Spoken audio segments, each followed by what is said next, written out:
I'm a little short of breath because it has been a long day and I have been breathing all the time.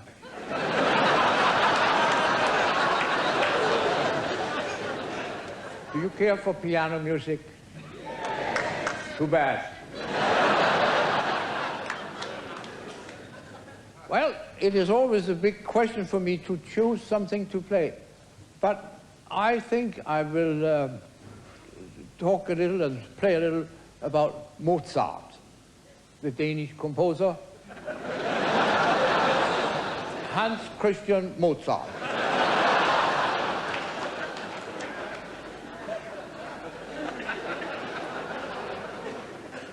Mozart, as you know, was only from here up.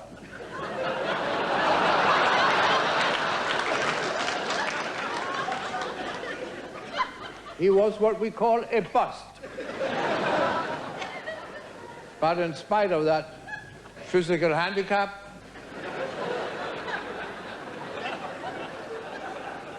the scholars insist that he was fairly happily married. But Mrs. Mozart wasn't.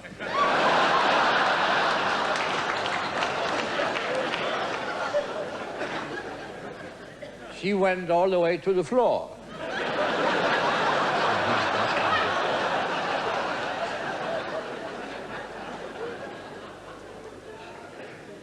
I shall now go to the piano.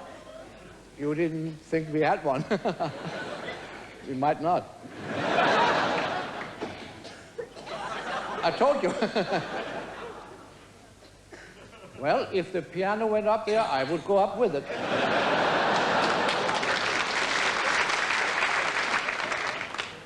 This is one big black key.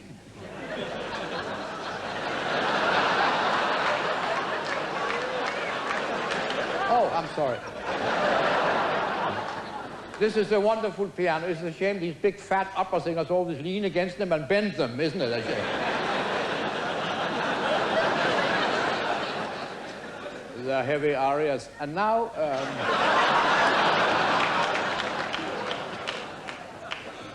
is this too drafty?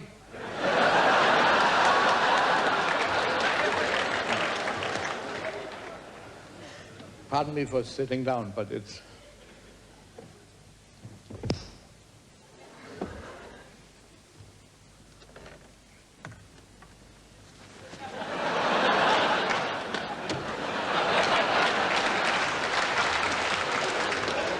Actually, I have chosen to play the selection for which I've had most requests during many years on the stage. The last request was in 1936. And I can't remember what it was.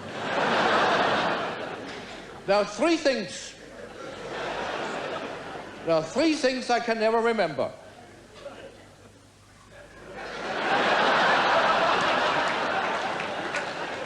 Four.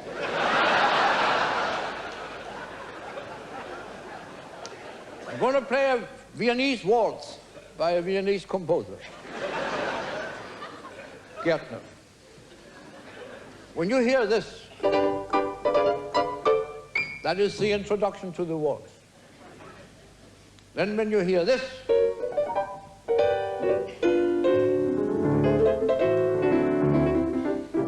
that is the main theme of the waltz. Then when you hear this,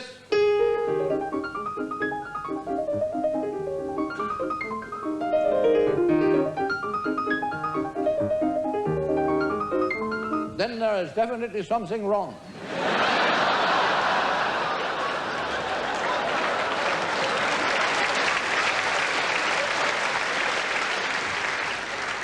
Because that's Chopin. Oh, now I remember. I was going to speak about Mozart. I'm going to play an opera in four flats because he had to move 3 times.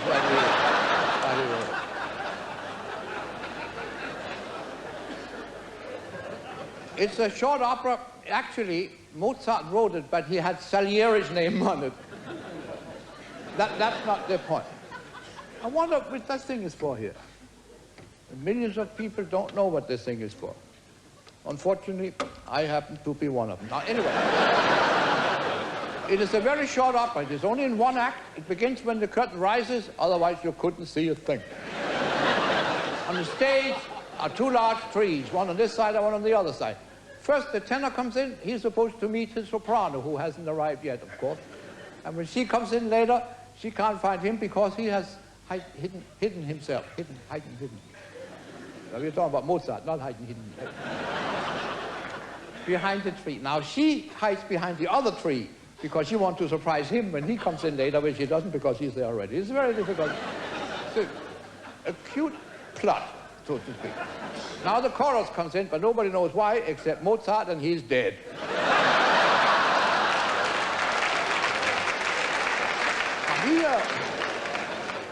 Now the father comes in, her father comes in, and he's very angry because he doesn't even want to be in the opera.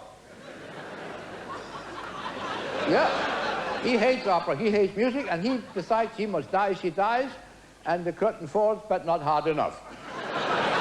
I take it to the opera where you just hear the overture, but as soon as the chore is over, the rest comes right with it. Conductor's footsteps when he enters the orchestra pit. He walks sideways.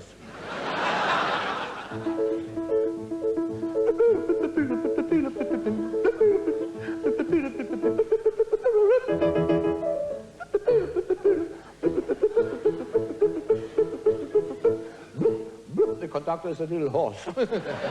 Yeah. Now the curtain rises, the tenor comes in from that side in a single file.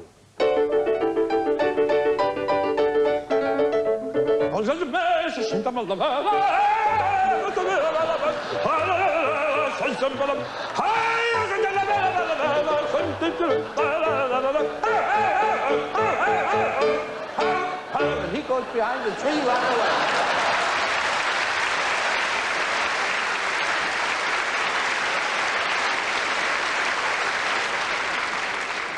Thank you, I'll tell him. Now the leading lady arrives. She's supposed to fill the part of the soprano. She not only fills it, she overflows it. She's a big soprano. She's about 4.5 feet tall, lying down. She arrives in a single pile. Her voice reaches part of the body other singers never heard of.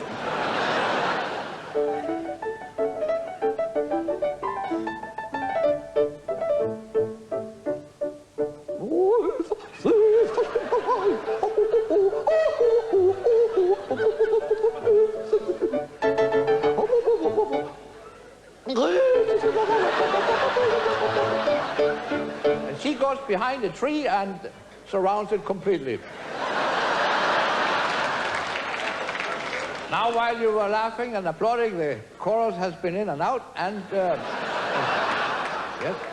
and the baritone comes in. He finds out that he's in the wrong opera. Yeah. So now the father comes in, the il basso.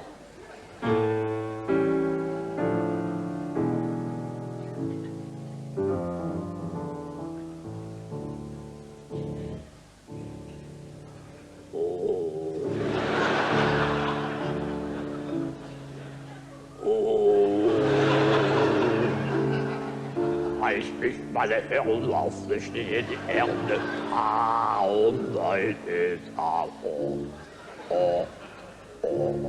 Well, how low can a man get? He has now told her all he wants to tell her, and she sings her death aria.